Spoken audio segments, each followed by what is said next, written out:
But you have to recognize how many kids are probably staying completely silent about how miserable their experience was. It just feels so fake, so forced, and it feels like there's nothing private in these kids' lives. On average, the children are in about 80% of the content that Savannah and Cole post. So being a mom's a full-time job, but popular Utah family vlogger Ruby Franke was arrested Wednesday. The 41-year-old mother of 6 is known for sharing clips of her children's daily lives on their now defunct YouTube channel, 8 Passengers. What's the big deal? I think you look so cute and it was a nice moment. What's wrong with it? Because you didn't ask. It says, Take the camera with you. No! I gotta vlog my life. Worse, the adults involved in these cases know that what they're doing isn't right, and that there's literally extreme mental effects on exploiting kids like this. In the vast landscape of online content creation, family vlogging has emerged as a prominent genre, offering glimpses into the lives of seemingly perfect families. However, behind the lens lies a complex web of concerns that demand our attention and reflection. At the heart of the matter is the issue of privacy and consent. Children, often too young to comprehend the implications, become subjects of content that may compromise their privacy. Informed consent is defined as consent given only after having been informed of the facts, benefits, risks, and alternatives. The only issue being, kids can't give consent.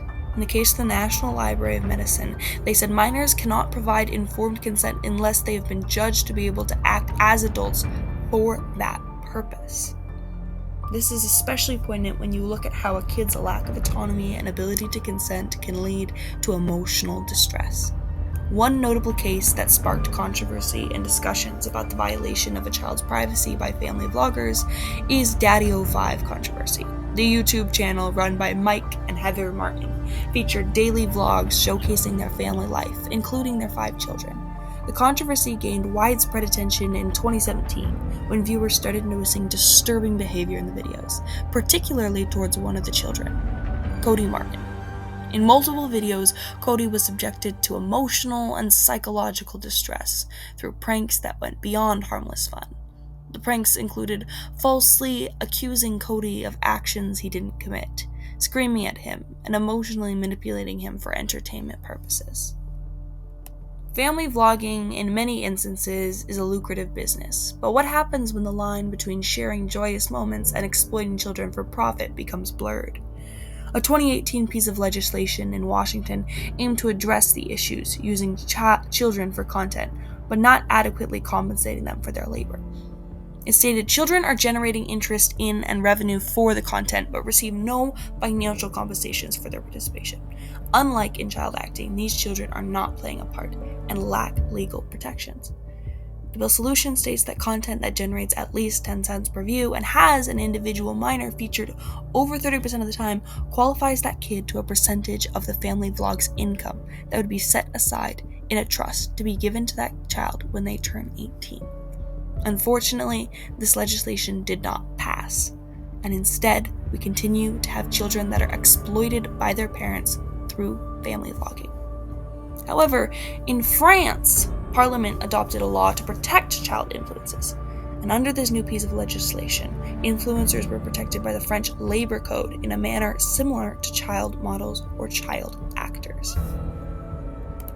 Filming a child in crisis for entertainment, especially within the context of family vlogging, raises ethical concerns. It can exploit the children's vulnerable situations, prioritize content creation over the child's well-being, and potentially lead to long-term emotional harm. Respecting a child's privacy and prioritizing their welfare should take precedent over creating content for public consumption.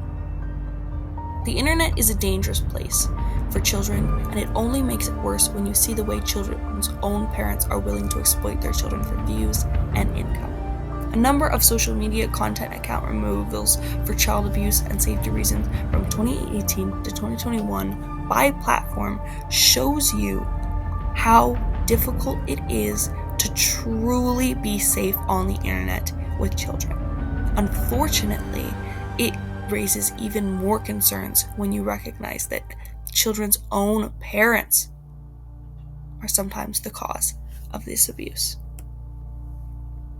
The bigger issue lies in the fact that these children are not public influencers. However, they are still being exposed to an internet of adults and people who are very quickly becoming parasocially attached to them.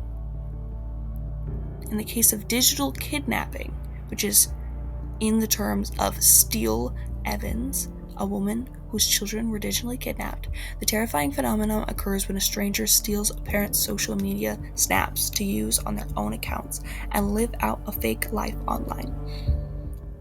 Quote Miss Steele, "My kids had new names and new identities.